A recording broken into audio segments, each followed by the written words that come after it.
Hey everyone, today we're diving into a story about the messy aftermath of infidelity, lingering hurt, and a promise made years ago that resurfaced in a very complicated way. This comes from a guy, let's call him Mark, who found himself caught between the past and a potential future. So, Mark is 36, and he's been married to his wife Sarah, also 36, for about 11 years. They have two great kids, a daughter who's 10 and a son who's 8. From the outside, and even for Mark most of the time, things seemed pretty solid. But there's this shadow hanging over them from 6 years ago. That's when Mark's world basically imploded. He discovered Sarah had been having an affair. It wasn't long, maybe a month. And ironically, it was the other guy who told Mark about it after Sarah ended it, racked with guilt. Mark described feeling completely crushed, numb. He loved Sarah deeply. When he confronted her, she didn't make excuses. She didn't blame him or the marriage. She admitted it was about seeking a thrill, a stupid, destructive impulse. She was utterly broken, remorseful, begging him not to tear their family apart, promising she'd do anything to earn back his trust. Mark was devastated. His first instinct? Divorce. End it. But looking at his kids and acknowledging the love that, despite the pain, was still there, he decided after a week of agony to try and rebuild. Sarah was incredibly thankful, relieved, and in that moment of raw emotion and desperation, she told him something kind of wild. She said, "You have a hall pass. Use it whenever you want. You deserve it." Mark didn't really think much of it then. It felt more like a symbolic gesture of her remorse. Over the next year, Sarah threw herself into reconciliation. Therapy, both individual and couples. She got sober. Apparently, alcohol had played a part. She even quit the job where the affair started. She did everything he asked. Mark says he forgave her. But forgetting? That was another story.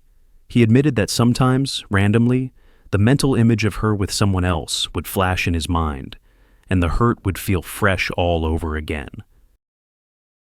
Fast forward 5 years. Life had settled into a new normal. The family was doing well. Then, about a year ago, Mark met someone. Let's call her Chloe. She's 33. They met at a local library event, a talk on existentialist writers, something they both were passionate about. Mark said the connection was instant, effortless. They started meeting regularly, ostensibly to talk about books, philosophy, metaphysics, dense stuff most people don't dive into.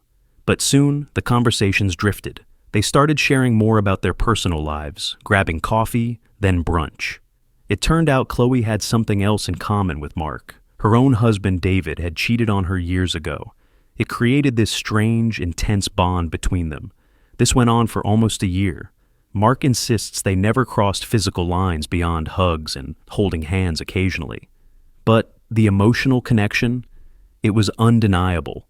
Chloe eventually laid her cards on the table. She told Mark she had incredibly strong feelings for him, feelings she'd never experienced before. And Mark?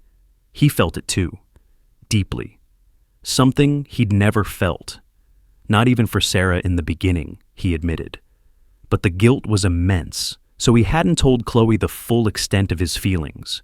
He wanted to explore this connection more, this feeling that felt so real and consuming. And that's when he remembered Sarah's words from 5 years prior, the hall pass. He genuinely wondered, could he use that pass now? Not necessarily for sex, he clarified later, but to give himself permission to explore the emotional depth with Chloe. Maybe even allow a kiss, something she'd apparently tried once, but he'd turned her down out of guilt. He asked the internet, would he be the asshole for wanting to cash in that 5-year-old hall pass to pursue this intense emotional bond? As you can imagine, the comments section lit up. People had strong opinions.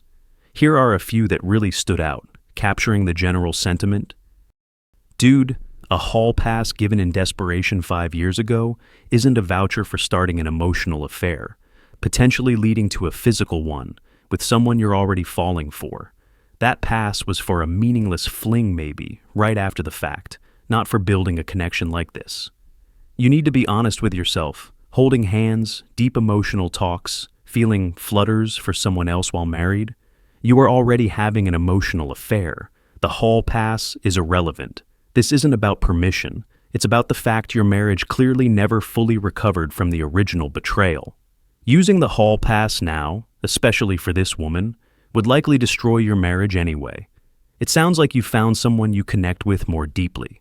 Maybe the kindest, most honest thing isn't to use a loophole, but to admit to Sarah that you couldn't fully move past her affair and that you need to end the marriage so you can both find real happiness, whether that's with Chloe or someone else down the line.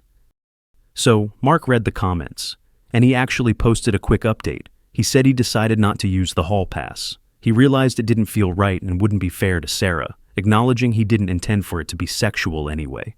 Mostly just deepening the emotional side, maybe kissing. He texted Chloe, told her his decision. She was disappointed naturally, but then she asked if they could still be friends, exactly like they were before. And Mark, he said yes. He admitted he really likes hanging out with her, talking about life, and he enjoys those flutters and excited energy he gets around her. And that's where his story ends, at least for now. He didn't use the pass, but he's choosing to stay in this intense, emotionally charged friendship that many commenters felt was already an affair in itself. So, what do you guys think? Did Mark make the right call by technically not using the pass? Or is he just kidding himself about being able to maintain this friendship with Chloe, without eventually crossing more lines or destroying his marriage anyway? Was Sarah's original hall pass offer ever truly valid 5 years later?